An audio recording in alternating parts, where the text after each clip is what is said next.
le fait de dire à sa femme en colère que désormais vous êtes pour moi comme le dos de ma mère.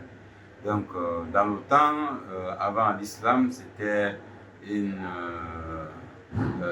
annonce pour le divorce et c'était vraiment le divorce ferme et on ne pouvait plus revenir à ça. Donc, il y a une sourate qu'on appelle sourate Mujadala. Dans cette sourate, il y a une femme, c'est arrivé à une femme. Donc, elle est venue voir le prophète Mohammed que mon mari vient de me dire ce sale mot, que je suis désormais pour lui comme le dos de sa mère. Il dit, qu'est-ce que vous en pensez, le prophète Mohammed sallallahu alayhi wa sallam? Et pourtant, moi, je suis déjà vieille et je ne veux pas de divorce. Pour faire dire ce que je connais, tu es déjà divorcé. Donc, la femme dit, non, il ne peut pas être divorcé comme ça. Le prophète a insisté. Comme c'était un premier cas dans l'ère islamique, donc Dieu a envoyé cette sourate et les 4 premiers versets de cette sourate, c'est ce qu'on parlait aujourd'hui. Donc Dieu a dit Dieu a entendu cette femme qui vient discuter avec toi et Dieu entend votre dialogue. Donc en ce moment-là, Dieu a partagé que oui, ce n'est plus un divorce ferme, mais le mariage peut continuer à condition que l'homme qui a dit, son époux qui a dit, il fait une expiation. L'expiation, c'est quoi? C'est de faire en sorte que ses péchés soient pardonnés par Allah subhanahu wa ta'ala.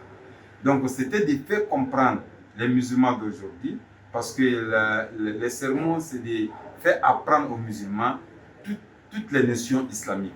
Donc, beaucoup d'entre nous, ils le font, et après le mariage continue, il ne sait pas qu'il a fait un grand péché. Donc, expiation, c'est quoi? Il doit affranchir un esclave.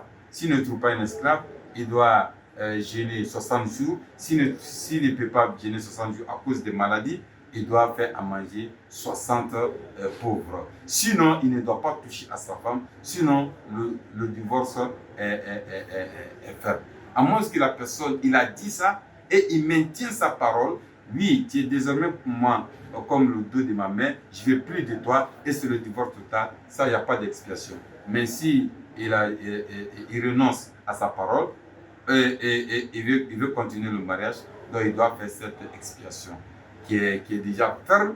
Ce sont les textes coraniques qui le disent. Donc, il faut que vraiment les musulmans comprennent cela, que même en temps de colère, tu dois mesurer tes paroles. Tu dois savoir ce qui est à dire, ce qui n'est pas à dire. Il peut jurer, il dit, bon, désormais, Wallahi Billahi, je ne veux plus de toi, ou bien je ferai 5 mois sans te toucher. Donc, dans l'islam, 5 mois, c'est trop. Donc, tu peux jurer 4 mois.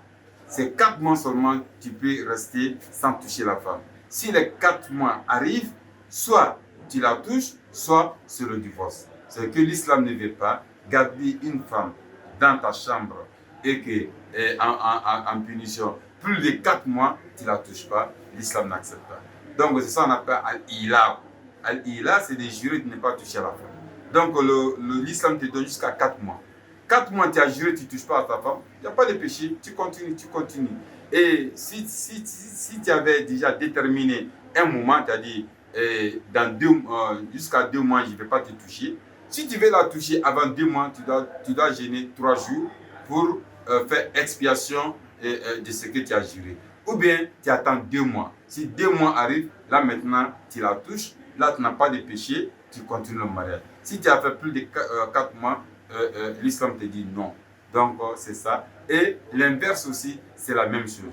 Donc, que la femme dit à son mari, tu es pour moi comme mon père.